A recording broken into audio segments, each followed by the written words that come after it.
Time had already passed midnight, and in this part of the city park it was quiet, except for the barely perceptible sounds of the night nature. Illuminated only by dim lanterns, a long park alley stretched out before Jake, immersed in semi-darkness. The path, littered with leaves, responded with a soft rustle under the feet of passers-by. On both sides of the alley, massive trees stretched out, their branches intertwining overhead, creating the appearance of a natural tunnel. Jake, pressing his whole body to the ground, blended with the darkness surrounding him. He had chosen a thick bush near the path for his hiding place, which allowed him to remain unnoticed. His breathing was ragged and heavy, his gaze tensely following every movement. A trio of young people, talking loudly and occasionally laughing, turned onto the alley. Each of them held an open bottle of cheap beer. The one walking in the middle staggered, barely maintaining balance. The other two walked on the sides, supporting their friend and exchanging jokes. Their voices carried throughout the park, disturbing its nighttime tranquility. "Damn it, Brandon, if you puke on me, I'll finish you," grumbled the guy on the left, supporting the drunk companion by the shoulder. Brandon mumbled something indistinct in response, and their companion on the right burst into laughter. "Look at that, drunk as a skunk. Chris, just look at him." Chris took a sip from his bottle without stopping and also laughed out loud. The guys appeared to be around 20, 25 years old, all dressed casually and looking slightly disheveled. Chris, a tall and slim brunette with a week's worth of stubble, was slightly hunched, walking with a barely noticeable limp. Brandon, a guy of medium build, also a brunette with bleary eyes, staggered from side to side, trying to stay on his feet. And Dan, a short, stocky blonde, seemed to be the most sober of the group. Jake almost silently drew in a breath, filled with the sense of night moisture and wet leaves, along with the human scent and alcohol. "I bet a bottle that his mom will finally kick him out tomorrow," Chris exclaimed, still laughing. "Yeah, or he's more likely to shoot the old woman than move out," Dan cheerfully added. Slowly and carefully, barely touching the wet grass with his black belly, Jake continued to close the distance to his targets. He used every opportunity to hide in the shadows cast by the park's dense bushes and trees, making him practically invisible. His movements were smooth and measured, like a predator slowly approaching its prey. When he was about 30 feet away from the noisy and drunken group, Jake slowed down even more and again pressed to the ground, not taking his greedy, animalistic gaze off the people. His eyes, adapted to the night, missed no movement, and his keen sense of smell picked out every scent in the air. Slightly opening his mouth, Dogman took another deep breath, tasting the scent of his soon-to-be prey. His body, tense in anticipation, was ready to pounce, and his thoughts focused exclusively on the upcoming action. The trio stopped right under a lamp, and amid the loud exclamations and laughter of Dan and Chris, Brandon, dangerously swaying from side to side, rushed to the nearest bushes on the other side of the path where Jake was hiding. "Brandon, that's disgusting!" Chris exclaimed through laughter, as sounds typically accompanying the vomiting process came from the bushes, and Dan burst into joyful laughter. Choking on his vomit, Brandon dropped to his knees and coughed, bent over like a bow. After a few seconds, he caught his breath, and raising his head, locked eyes with the amber eyes of a huge beast, black as a moonless night. The lamp under which the guys stood flickered. An indistinct noise came from the bushes, then a thud, and all was quiet. "Hey, Brandon," Dan called out, peering into the night darkness. "Where did you get stuck?" "It'll be funny if he fell asleep there," Chris said sarcastically, not losing his cheerful mood. "All right, I'll fetch him," Dan said with a heavy sigh and headed for the bushes after his friend. Chris nodded in response and drained his bottle to the bottom. "Damn, Brandon!" Suddenly came Dan's desperate scream. "Lord, what's happening here?" Quickly throwing the bottle aside, which loudly shattered on the ground, Chris ran towards the source of the sound, pulling out a folding knife with a plastic handle from the back pocket of his jeans as he moved. Reaching the bushes, he froze next to Dan, as if rooted to the ground. In front of them on the ground lay Brandon with open, motionless, glassy eyes, directed at the void of the night sky. His chest was torn open as if someone had tried to pry it open with a blunt knife, and blood was slowly oozing from the corner of his mouth. "Brandon," Dan whispered barely audibly, meeting Chris's shocked gaze. Behind the guys, a quiet growl barely perceptible to the human ear sounded. Chris gripped the folding knife more confidently and looked at Dan again. His eyes reflected only fear, pure and primal. Suddenly turning around, Chris lunged at the huge shadow with bright yellow eyes, but it easily dodged the clumsy attempt to strike and in turn launched an attack, sinking its teeth into Chris's throat. He let out a piercing scream and, losing his balance, fell on his back, dropping the knife.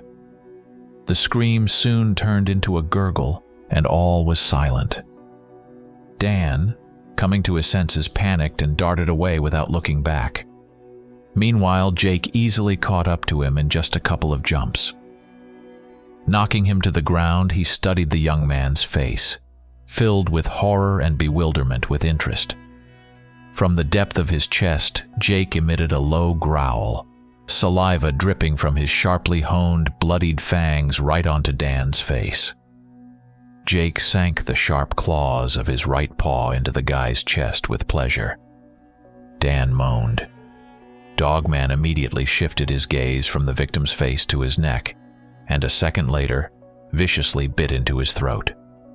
Dan made a last futile attempt to free himself. His body convulsed a few more times before going limp.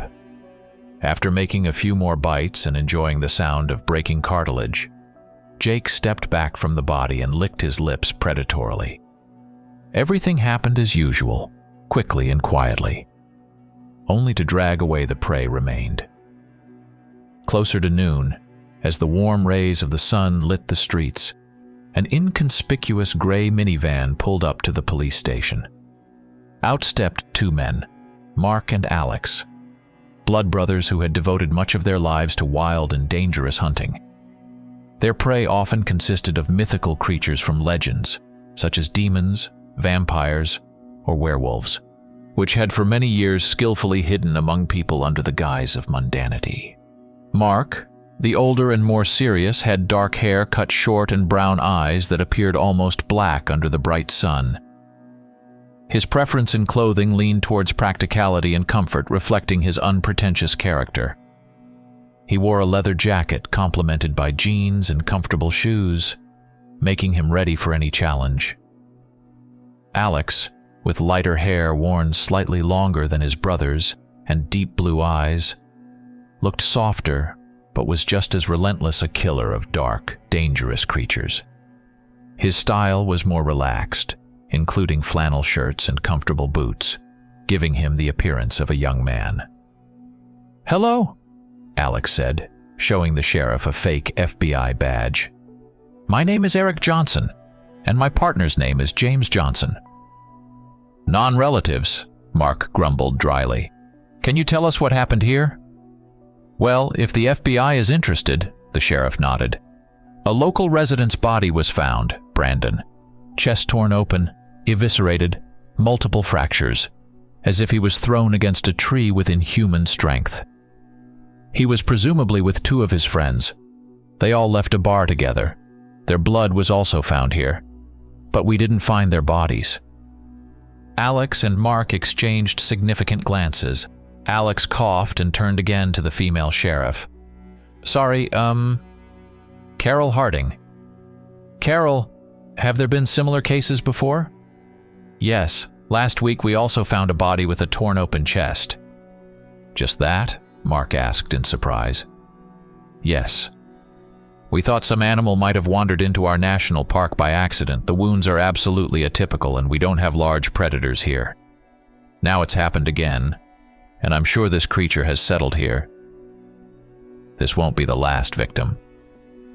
How often do people disappear? Alex tensed slightly. In the last month, not counting these 5. Carol sighed heavily. I hadn't linked these cases until now. People disappear, right? But bodies with such brutal wounds. Sheriff, Mark interrupted. Did the first victim have a heart? Before or after death? Carol asked unexpectedly. After, Mark replied, perplexed. No, there wasn't one. Can we see Brandon's body? Mark asked after a short pause. Of course. His body has been taken to the local morgue. They should let you in there. Great. Let's go, Eric. Mark nodded to the sheriff in farewell and headed to the car. Carol. Alex looked at the sheriff with distrust. Why did you ask about the heart before or after death? The sheriff looked at the fake FBI agent with some confusion. One of the victims was my brother. And sometimes it seemed to me that even in life he didn't have a heart. Eric, Mark called out to him. Coming. Alex responded and handed the sheriff his card. Keep us informed about the investigation. We'll come back to the station for materials on old cases. Carol nodded. 2 men, Mark and Alex, entered their motel room, pondering the latest investigation details. So, besides the wound in Brandon's chest, his throat was also bitten through, Mark mused, settling on the sofa and turning on the TV. This isn't characteristic of the creatures we usually deal with. Atypical, agreed Alex, opening a folder with cases. And it's definitely not a werewolf. Why do you think that? Because one of the victims, Cameron Grace, was attacked during the day when he was returning home and passed by a forest. A passerby, an old woman walking with her grandchildren nearby, heard strange sounds, went to check them, and found the body. Have you already reviewed the case files? Mark asked in surprise. Alex nodded, not taking his eyes off the documents. So, Dogman? Mark suggested, flipping through channels. Possibly, though such behavior is unusual for him too. But I found something common among the victims. Besides the absence of a heart? Yes, they were all, how should I put it, not the best people. Brandon and Cameron terrorized their mothers. Chris, who disappeared yesterday, had served time for raping his sister. Dan was accused of pedophilia, but they couldn't prove his guilt. Those who disappeared over the month also had serious sins. Except for one, Lewis Taylor. He, apparently, was the only one who didn't deserve such a fate. Alex looked puzzled at Mark. That's terrible. Utter madness. Suddenly, Alex's phone rang. It's Carol, he explained to Mark and answered the call. Yes, Carol, we're listening. Eric James. Carol's voice sounded extremely serious as she used the fake names of the fake FBI agents. Come to the station. There's new information about the victims. A gentle breeze ruffled the black dog's fur as Jake sped up. He was only about a quarter of a mile away from his house, and the black dog was already looking forward to seeing the puppies, who squealed and barked at the sight of their father. Racing past the old oak, the Dogman turned towards the river ford, crossed it, and headed deeper into the forest. The idea to move across the river came to Jake right after he and his family settled in these places 3 years ago. Deciding to live away from populated areas offered many advantages. Water barriers masked scents and hid tracks. Previously, for 2 years, Jake hunted in the nearby city, but had to change locations after a high-profile case was publicized in the press. A serial killer meets his fate, his corpse found with a heart cut out. Reaching the last turn, Jake stopped in front of a tall wooden fence, beyond which stood a two-story house with a green tiled roof. Transforming back into a human, he opened the gate and entered the yard. From the direction of the backyard came children's laughter and the howls of puppies, and the man headed there. As soon as he rounded the corner, a fluffy white puppy leaped at him, beginning to lick his face. "Hello, little one, Donnie," Jake laughed, trying to avoid his son's rough tongue. "That's enough. It's time to turn back into a human form." In a matter of seconds, the puppy transformed into a 6-7-year-old boy sitting right in his father's arms and smiled at him with his bright blue eyes. "Well done." Jake kissed his son on the nose and set him on the ground. "Where's Amy? Where's Sam?"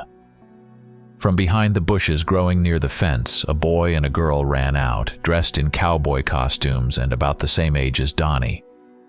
"Hi, Dad!" Sam shouted from a distance, waving a stick that clearly served as his revolver. "What do you kids play?" Jake hugged all three of them. "We're playing monster hunting," Amy replied enthusiastically, tossing back her long dark hair. She looked so much like her father. "And the monster is Donnie again?" Jake smiled. "Yeah, he's the most similar." Sam shrugged. "I'm a Rottweiler, and Amy's a pit bull." "What unexpected transformations we have." Jake laughed and nodded towards the playground. "All right, go play." The diverse trio immediately dashed to the playground.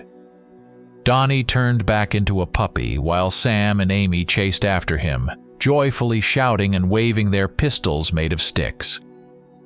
Jake lingered for a minute, watching his children, then headed into the house. "Hello, dear." A blonde beauty wrapped her arms around her husband's neck and kissed him gently. "Have you finished everything?" "Yes," the man replied, smiling back at the kiss. "Beyond our territory." "Where's Carl?" "I don't sense him in the house." "He went out with friends to the town," the wife whispered, sighing, running her fingers through his short, black, and coarse hair. "I told him not to go there," Jake murmured with noticeable pleasure, almost growling as he closed his eyes. "I allowed it." The woman ran her tongue along his neck, causing him to take a deep breath. She smiled. "Anna." Jake lifted his eyelids and, stepping back slightly, looked into his wife's sky-blue eyes. "Jake, he's a teenager now, and he won't hurt anyone," his wife said confidently, and after a moment of thought she added, "unless he's given permission to." The man sighed deeply. "It looks like he'll have to join me on the hunt soon. He's growing up. That's the problem. Hunters have shown up in town. They're on our trail. Saw them today with Carol. They're posing as FBI agents." "Maybe they are from the FBI?" Anna suggested with a tender smile, pressing closer to him. "Real FBI agents in cheap suits with fake badges, silly names, and asking strange questions?" Jake chuckled. The woman also smiled lightly and brought his face closer to hers. "Then distract them, confuse their trail." "All right." Jake closed his eyes and eagerly pressed his lips to his wife's crimson ones. Blood pulsed, pounding in his temples. His heart raced, as if intending to burst from his chest. His nostrils tickled by the sweet scent of her cloying perfume mixed with the natural aroma of her dark chestnut hair. She sat beside him and smiled, looking straight into his blue eyes. In turn, he couldn't look away from her. "Betty." Carl nervously licked his dry lips and timidly looked into her dark honey-colored eyes. "Yes?" The girl was also noticeably embarrassed, fidgeting with the hem of her white skirt that revealed her knees. "You..." The boy took a deep breath. "You're very beautiful." Betty's eyes widened in childlike surprise, but after a fraction of a second, she broke into an embarrassed smile. "Thank you." Carl also smiled, looked away, and nodded his head, not quite sure why. "What's up?" Betty laughed, watching her friend's awkward movements. "Huh?" The boy came to his senses. "Nothing, just... I wanted to say..." An awkward silence hung in the air. The girl didn't want to break the silence first and just looked at the young man. "I really like you." The boy couldn't believe he had said it, and scared that it was too foolish, closed his eyes. "Carl," the beloved girlish voice softly rang out, and the boy felt warm fingers touch his hands. "You too, very much." His heart beat even faster. Carl opened his eyes. She was very close. Fate itself seemed on their side today. They were in her room, sitting on her couch, no one else was home. The sunset was visible through the window, and she had reciprocated his feelings. All these facts exhilarated the young 15-year-old Dogman's mind. The boy licked his lips, closed his eyes, and leaned slightly towards the girl. She, in turn, also moved closer to him. Carl gathered his courage and gently touched Betty's lips with his. The kiss lasted about a minute. Then the teenagers awkwardly pulled away from each other and exchanged shy glances. The girl's honey eyes simply radiated happiness from within. "Together?" Carl asked almost in a whisper. "Together." The girl echoed him. The sound of a lock opening echoed. "That's Mom! Let's run to the kitchen!" Betty exclaimed and dashed down the stairs, pulling Carl along with her. "Did you ever come across this article before?" asked Alex, stepping out of the police station with the sheriff and his brother, examining a page from an old newspaper. "No, I never cared for the yellow press of neighboring towns." Carol shook her head. "Never thought it could be useful. Took it as pure nonsense." "Yeah, an article about a killer with a heart cut out a year ago would seem a bit crazy here," Mark chuckled, snatching the newspaper from his brother's hands. "Need a ride?" "No, thank you. I live very close by." Carol smiled. "But thanks." "You wouldn't mind if we escort you?" Alex offered with a friendly smile. "Please?" The sheriff nodded. "The FBI has a lot of free time after all." The brothers exchanged glances and Carol continued. "I've sent a request for detailed information on similar cases in the neighboring town, including this case from the press. The materials should arrive tomorrow." "Excellent." Alex made some sort of awkward approving gesture with his hand, and catching Mark's mockingly look, hesitated. "Well, don't get too excited," laughed the sheriff, and nodded towards a large 2-story building with a beautiful red tile roof. "That's my place." "Wow."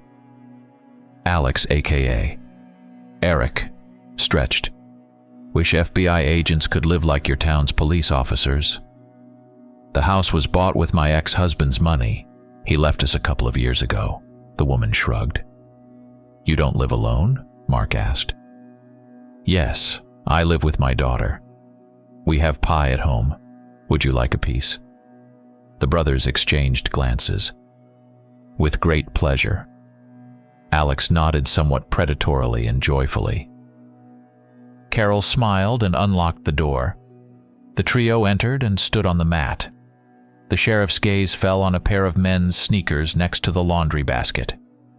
A moment later, there was the sound of 2 pairs of feet on the stairs, and 2 teenagers froze in front of Carol and the guests. "Hi, Mom!"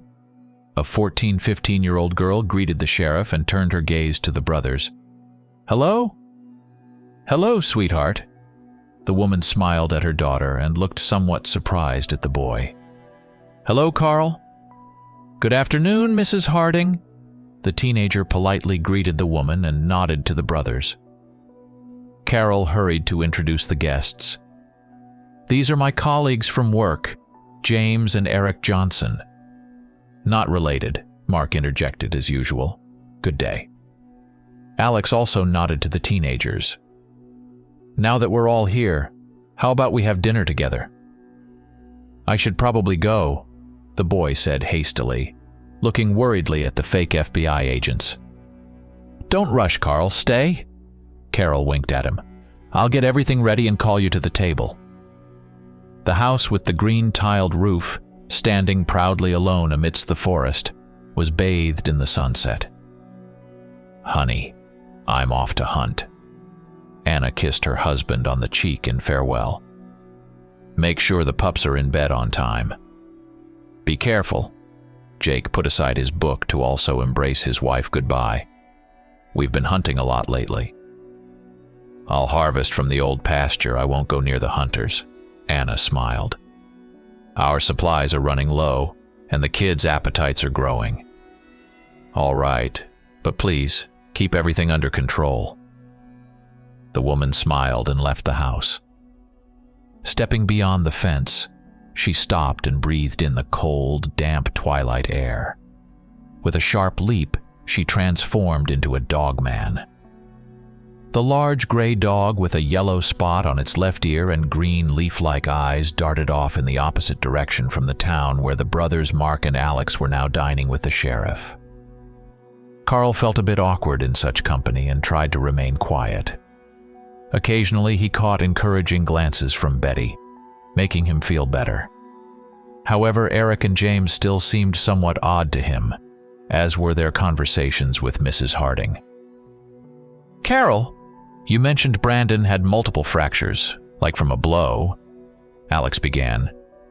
"Do you recall if the previous victim found had something similar?" "Eric, you're at the table," Mark reminded him, and nodded towards the children.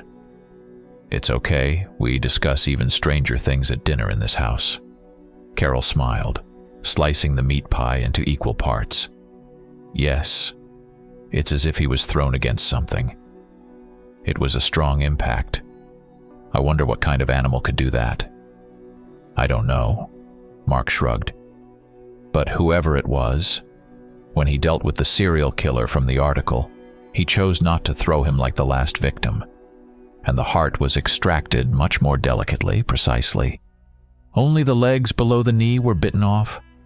Carol frowned and began to distribute the pie onto plates. "Mom," Betty chimed in, "why are you so sure it was a beast?" "Who else could it be?" Alex responded quickly. "Well," the girl blushed, "a monster, maybe." From the corner of his eye, Mark saw Carl purse his lips and grip his fork tighter. "A monster? Have you seen a monster?" The fake FBI agent suddenly perked up, unsettling Betty. "Don't talk nonsense." The sheriff sternly cut off the conversation. "Eat up. But keep in mind there's also cherry pie for tea. Excuse me for a moment." The woman set down her utensils and left the room. "Mom doesn't even want to hear about it," Betty whispered. "But I really think I saw some monster watching us through the window a couple of weeks ago in the evening when my uncle came over." "What did it look like?" "I only saw a dark silhouette and its eyes glowing blue." "Blue light?" The brothers exchanged glances. "You might have imagined it, Betty," Carl said softly. "We're not little kids anymore to believe in evil monsters." Mark locked eyes with the boy's blue ones. "So, you don't believe in them?" Alex smiled and stuffed another piece of pie into his mouth. "No. Do you?" the boy asked cautiously. "If they existed, I'd make pies out of them," the elder Mark said with his mouth full. "Enjoy your meal," Betty chimed in with an innocent voice. "Here I am," Carol sang, returning to the kitchen. "Mrs. Harding." Carl stood up from the table. "Thank you very much for the hospitality, but I really should go. My parents will be worried." "Ah, of course." The sheriff gestured helplessly. "Goodbye." The boy nodded and left. "I'll walk you out." Betty jumped up and dashed after him. Carol looked at the children with a resigned gaze and commented, "First love." The brothers nodded in understanding. "Father?" Carl burst into the living room of his forest cabin, where he found his father in a rocking chair with a book in hand. "Father, there are hunters in town. Where's Mom?" Jake raised his eyebrows in surprise and looked over his glasses at his agitated son. "Mom's in other hunting grounds. And yes, we know about the hunters. Where have you seen them, young man?" Carl was slightly taken aback. "Mrs. Harding invited them to dinner at her house. And you, naturally, were dining at Betty's." The father chuckled, adjusting his glasses that had slid to the very tip of his nose, and flipped a page in his book. "What were they talking about? And did you eat anything at the table?" "No, didn't eat. Threw it away when no one was looking. Betty told them she saw me that night. I wasn't careful, and my silhouette, the night I started watching her uncle." Jake frowned and once again fixed a stern look on his son. "We shouldn't stay here if we can't get rid of the hunters. Settle your affairs, Carl, just in case." "All right, Father. And go to bed. We'll have to get up very early. I'll wait for your mother."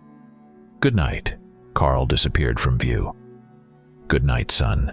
Jake sighed and returned his attention to the book, but his heart was filled with unease. Having said goodbye to the sheriff, the brothers headed for the back gate to avoid walking around the house later.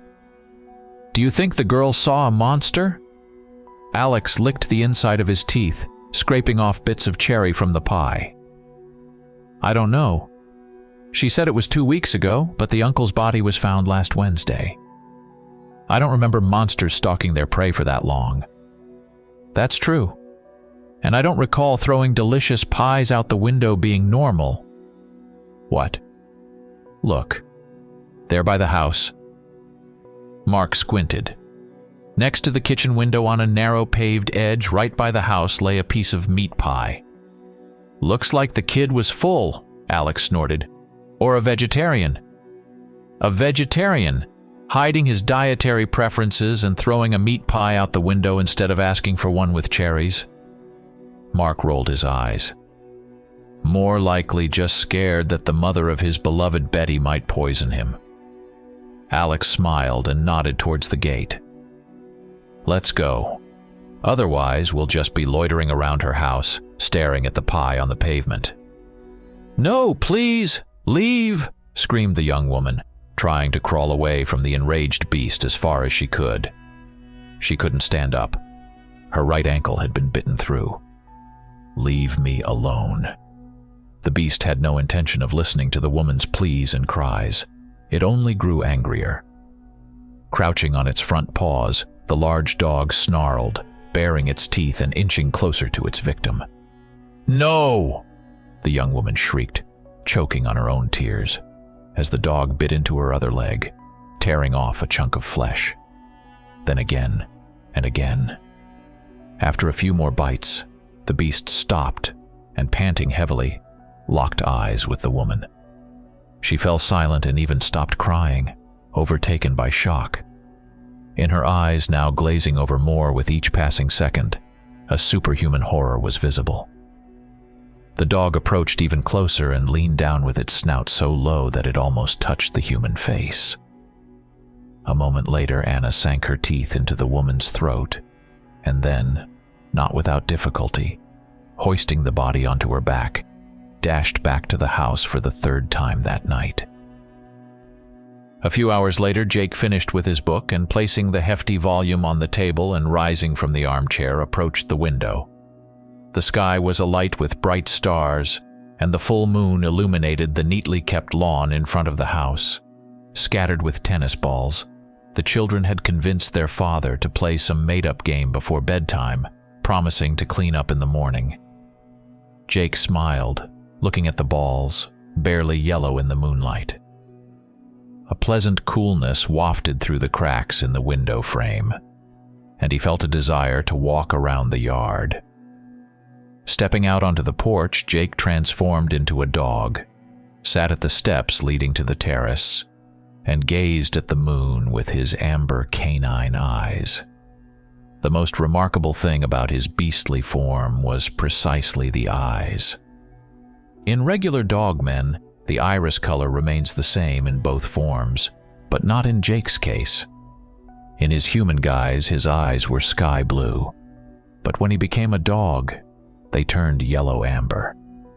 This little quirk had saved the man's life more than once when hunters were hot on his tail. A soft creak sounded.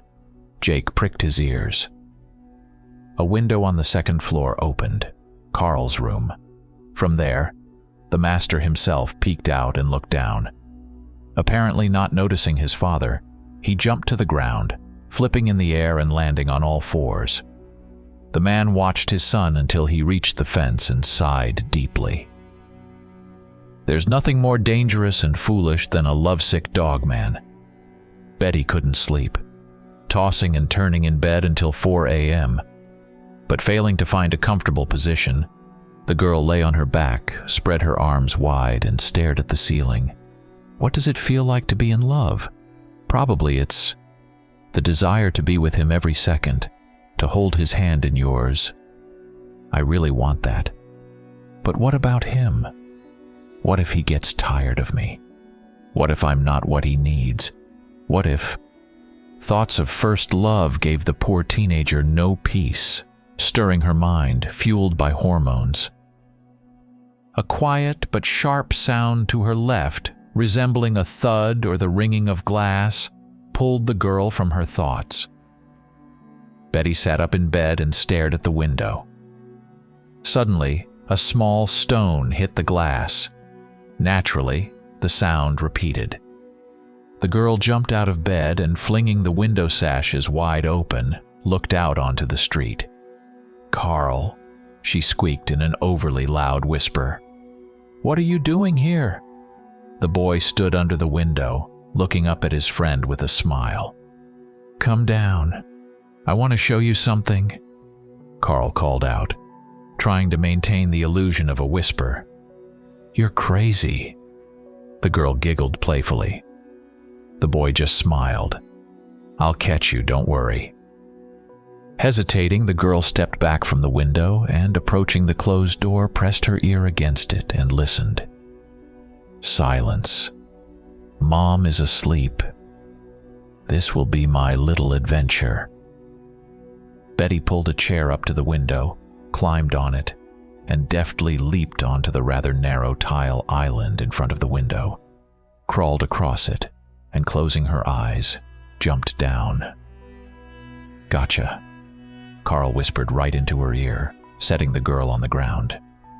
"You..." "Stronger than I look," the boy nodded. "You wanted to show me something?" "Yes.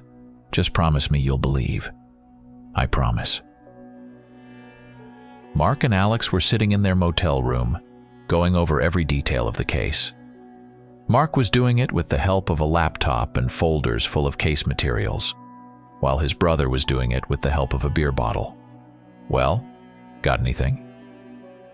Alex leaned over his brother's shoulder. "There is, but nothing coherent." "Show me." "The expert has arrived," Alex said, flopping down on the couch next to his older brother. Mark sighed deeply. "Look, the case with the killer from the newspaper happened a year ago. At first I thought that's when the killing started. But then I found a couple more cases written about online. They all occurred in the neighboring town with small intervals. All the victims were criminals, convicted for particularly immoral acts. And then?" Alex raised an eyebrow. "And the earliest case I found was recorded 3 years ago." "Great. So 3 years ago, a dogman that feeds on criminals settled in this area, moving from town to town." "There's something else." Mark shook his head. "All the victims were killed differently. Some were thrown against something, had their necks bitten through, and their chests brutally torn open, while others were literally cornered, deprived of any escape routes, and had their throats bitten into. I don't think the dogmen alternated killing styles for entertainment. Maybe the beast killed, however, was convenient? No, there's something wrong here. The serial killer from the newspaper, like half of the victims in that city, has his ankles bitten. The younger one tensed noticeably. Alex, remember when our father took us hunting? Remember he told us about the beast that, while chasing its prey, grabs it by the legs? A wild wolf, Alex said skeptically. Or a completely feral dog? And another thing. It never changes its habits. Which means? The brothers exchanged glances. Mark nodded. There are 2 of them. Betty sat silently on a bench deep in the park, staring fixedly at one spot. She breathed heavily. At her feet lay a smoky dog with eyes as blue as the sky. Dawn was breaking. Carl, I need to go home, the girl whispered softly. The dog lifted its head, nodded, and sprang to its feet. Please transform. Betty sighed, standing up as well. Carl morphed back into a human and looked at his companion. He still couldn't believe how calmly she had accepted the existence of Dogman. Or perhaps he didn't realize that she was in the deepest shock. What have you decided? The boy asked excitedly. The girl looked at the boy with her big, childishly naive, honey-colored eyes. I'll give you my answer tomorrow, okay? Carl nodded. I'll come for your answer. Try not to delay. Either you'll tell me tomorrow, or I'll have to leave without an answer. Forever? The girl bit her lip. Forever, Carl exhaled sadly. The teenagers walked home in silence. They had to say goodbye quickly. It was almost completely light outside, and Betty's mom could wake up at any moment. Could you give me a boost? The girl barely missed reaching a tree branch that could lead to the window. Without a word, the boy helped his friend, and she deftly grabbed the branch with her nimble hands.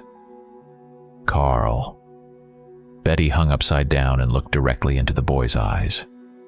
Only upside down. Yes? Will you kiss me? The boy was taken aback for a couple of seconds, but quickly recovered. Gently cradling his friend's face in his hands and smoothly pulling her toward him, he kissed her on the lips. I'll come tomorrow at sunset to the bench where we were. Wait for me there. Okay. Carl stepped back, and the girl skillfully crawled back into the house along a thick tree branch. Mrs. Harding woke up around 8 in the morning and headed downstairs to the kitchen. On her way to the stairs, the woman slightly opened the door to her daughter's bedroom and was a bit surprised.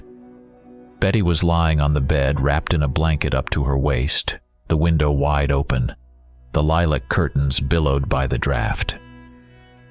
Careless, whispered Carol, as quietly as possible so as not to wake her daughter, and moved closer to admire her sleeping angel clutching her favorite Twilight book in her hands. Sleep, my sunshine. The woman left the room and silently closed the door behind her. When Carl entered the house, he immediately felt the tension in the air. Jake was already waiting for him in the living room. Sit down, Carl. The father's voice sounded tired but firm. Your mother and I have talked. The boy froze in place, his heart beating faster. He felt a heaviness in his chest, anticipating an unpleasant conversation. And what have you decided? Carl asked cautiously, not taking a seat. We're leaving this town tomorrow morning, Jake said bluntly. Carl felt his blood rush to his face, his heart thudded even louder. He approached his father, trying to look into his eyes. I can't leave without Betty, he blurted out, barely holding back his emotions. Jake slowly stood up, his gaze hardened, his face lit by the moonlight. Love, I used to be just like you. But things are different now, and son, you must understand. People will never accept our animal nature. Life on the run isn't for Betty. It's going to be hard on her. If she really knew the real you. But I've already told her everything. Carl interrupted his father and fell silent, sensing anger flare in the man's eyes. What did you do? Jake's voice became harsher, and his gaze more piercing. I couldn't hide the truth from her. She knows who I am. I showed her. Carl's voice trembled. You idiot. Why do you think we lead such a cautious life? What were you thinking? Carl. You've endangered not just yourself, but also your brothers and sisters, Jake said sharply. And you chose the perfect time, with hunters in town. Have you completely lost your ability to think because of love? Carl tried to argue, but Jake raised his hand, stopping him. No, not this time. I've made a decision. You'll stay here, in your room, until morning. We're leaving, and you need to forget about Betty. With these words, Jake grabbed Carl by the shoulder and led him to his room. The boy tried to break free, but his father's grip was too strong. After Jake locked the door, the boy slumped onto the bed. He felt both powerless and enraged. His love for Betty and his loyalty to his family were at war in his heart. I must find a way, he thought, burying his face in his hands. The silence of his room felt like a prison cell. Carl knew that the next day would change everything. He had to make a decision that would define his future. In the motel room where Mark and Alex were staying, the atmosphere was tense. Both brothers sat opposite each other, each lost in thought. Do you think Betty was telling the truth about the monster? Alex broke the silence, looking at Mark. Yes, Mark replied seriously. She's unlikely to have lied. And the fact that she saw a monster is our real lead. Alex nodded, remembering the pie found near the sheriff's house. Dogmen don't eat pies or anything like that. It's not part of their diet, as Father said. That night, when I saw the pie on the ground, I suspected the boy. Mark vocalized his thought. The boy was indeed slightly agitated, but that means nothing.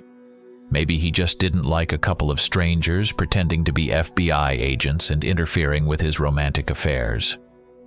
Maybe you're right, or maybe he's a dogman planning to eat the poor girl. Remember, her uncle died at the paws of a monster. I sense something's off here. We need to check this out, said Alex. We have to go to the sheriff's house to find out where this boy lives. Mark stood up. All right, let's go, he said decisively. Time waits for no one. If you're right, we need to act fast. Alex followed his brother, and within minutes they were driving towards the sheriff's house. The road wound through the dense forest, and the brothers moved slowly, wary of sudden obstacles. Suddenly, a huge tree crashed down right in front of their car. Mark sharply turned the wheel, trying to avoid a collision, but it was too late. The car skidded, and he drove off the road. Everything happened in a fraction of a second.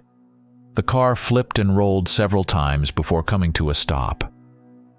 The side window glass shattered into pieces, and the metal frame of the vehicle bent and deformed from the impacts. Inside the car, panic and chaos reigned. The sounds of broken glass and twisted metal filled the darkness under the weight of the impact. When the dust settled and the noise died down, dead silence reigned, broken only by the mournful creaking of the damaged car. Inside, Mark and Alex sat unconscious, covered in bruises and cuts. A large gray dog with a yellow patch on its left ear and leaf-green eyes slowly approached the unconscious hunters. It was ready to attack the men when suddenly another car appeared around the bend. Anne had to quickly hide in the dense forest. The house was bustling with tense activity. Jake was quickly gathering belongings, checking each room to ensure nothing was forgotten. In the living room, backpacks were spread out, each being meticulously packed with food supplies and water, everything that might be needed on the road. When the door creaked open, the man froze for a moment, on alert. But then his tension eased. It was Anna. She entered the house with visible concern on her face. "We might have to leave tonight," Jake began quickly, greeting his wife. "The hunters could find us soon." "I tracked those fake FBI agents and tried to stop them," Anna said, barely catching her breath. "What? What happened?" Jake was startled. "I knocked them out but didn't manage to finish everything," Anna confessed. "I was interrupted, but I bought us some time." Jake looked grimly at his wife. "Anna, did you forget? Hunters aren't ordinary people. They can't just be injured or killed.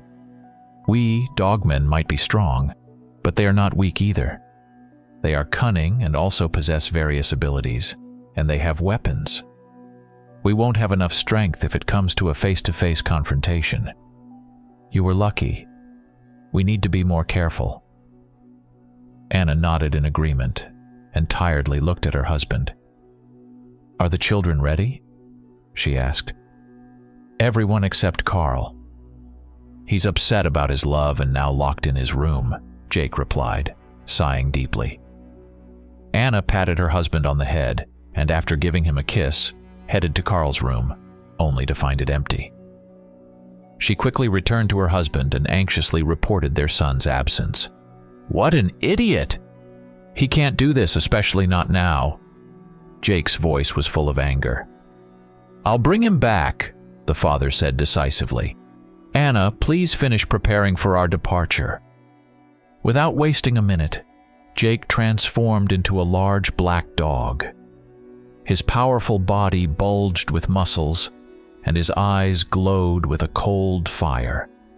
He dashed out of the house and ran towards the sheriff's home, his paws forcefully pushing off the ground, making his run nearly silent. Sometime later, Alex began to come to. He felt a sharp pain throughout his body and dizziness, but managed to focus on what was most important: check on his brother. Mark was nearby, lying motionless, upside down, secured by a seatbelt. An unknown man was kneeling beside them, trying to help. Gathering his strength, Alex started trying to free himself and Mark. He managed to unbuckle his belt and, despite the pain, climbed out of the wrecked car. After that, he and the man began to work on freeing his brother, who was still unconscious. Alex realized the seriousness of their situation. They urgently needed medical assistance, and he began to ask the man to take them to the nearest hospital when suddenly, Mark, who had regained consciousness, stopped him. "We need to go to the sheriff's house urgently." "I'm okay, Alex. How do you feel?" Mark said. "I'm very angry. I'm sure that tree didn't just appear in front of us for no reason," the younger brother said coldly. "Yes, it was dangerous," Mark agreed. He turned his head and looked at the stranger. "Excuse me, sir. Could you help us again?" Mark asked the man. Betty was sitting on the edge of her bed, reading a book, when a shadow softly and silently slid into her room through the open door. At first she was scared, but when she recognized her beloved in the apparition, her heart filled with warmth. "Carl, I was frightened. Why did you come?" "We agreed to meet later," she whispered, barely containing her excitement. "I needed to see you," the boy said. "Betty, everything has changed, and now we need to leave as soon as possible," Carl said anxiously. "I'm afraid my father and your mother will never accept our relationship. We need to disappear from everyone." Betty struggled to digest what she heard. Her love for Carl battled with her attachment to her mother and fear of the unknown. "Carl, she began. But at that moment the door to her room opened, and Carol appeared in the doorway. Surprise crossed the sheriff's face at the sight of Carl, but she kept her emotions in check and politely greeted the boy. "Hello, Carl. I didn't expect to see you here," she said, though her tone was stern. "I think both of you should come down to the living room. We need to talk." The teenagers obediently followed Carol downstairs, but as they descended the stairs, something outside caught Betty's attention. A car pulled up to the house, and two men got out. It was Mark and Alex. They looked battered and injured. At the same time, unnoticed by everyone, a werewolf calmly observed from the corner of the house, hidden in the shadows. His eyes followed the events with interest, his thoughts filled with determination to protect his son from any threat. As Carol and the children prepared for a serious conversation in the living room, there was an unexpected knock on the door. The sheriff approached and opened it, finding Mark and Alex wounded, their clothes torn and dusty. Their appearance surprised her, but she didn't have time to inquire about the reasons for their condition as the hunters noticed Carl in the living room. Ignoring Carol's surprised and slightly confused expression, they quickly slipped past her, heading straight for the boy. Carl, realizing that he had likely been discovered and not wanting to bring trouble to Betty's family, panicked and rushed to the window, leaping out with force, shattering the frames and glass. Alex reacted instantly, matching the werewolf's speed, and jumped after the boy, despite his injuries from the accident. Meanwhile, Mark chose a more rational path through the door, attempting to intercept Carl. At that moment, as the boy, now transformed, fled towards the forest, Alex almost caught up with him. But before the hunter could reach Carl, Jake unexpectedly leaped onto him in his Dogman form. The powerful impact sent the man sprawling to the side, creating a loud noise upon collision. Carl, realizing that his father alone might not handle these hunters and wanting to protect his family, abruptly stopped and turned, rushing to help Jake. He quickly reached the site of the collision and prepared to sink his fangs into Alex's throat, who hadn't fully recovered from the blow yet. At that moment, Mark, who had already drawn his revolver loaded with special bullets from his holster, managed to shoot Carl. The bullet struck the boy werewolf's side with force, knocking him aside, followed by the sound of his agonizing howl. Seeing his son wounded, Jake, engulfed in panic, rushed to him, attempting to protect and carry him away to safety. But Mark acted even faster, aiming and firing several more times. The first bullet hit Jake, slowing his movements, while the second made him collapse. He felt sharp pain and weakness. With each shot, Jake grew weaker, slowly reverting to human form. And when he crawled to his son, he saw Carl's lifeless gaze, who also began to revert back to human form. 2 days after these events, on the approach to a small town, a car moved slowly along the road. A fair-haired woman sat behind the wheel while 3 little puppies slept peacefully on the back seat.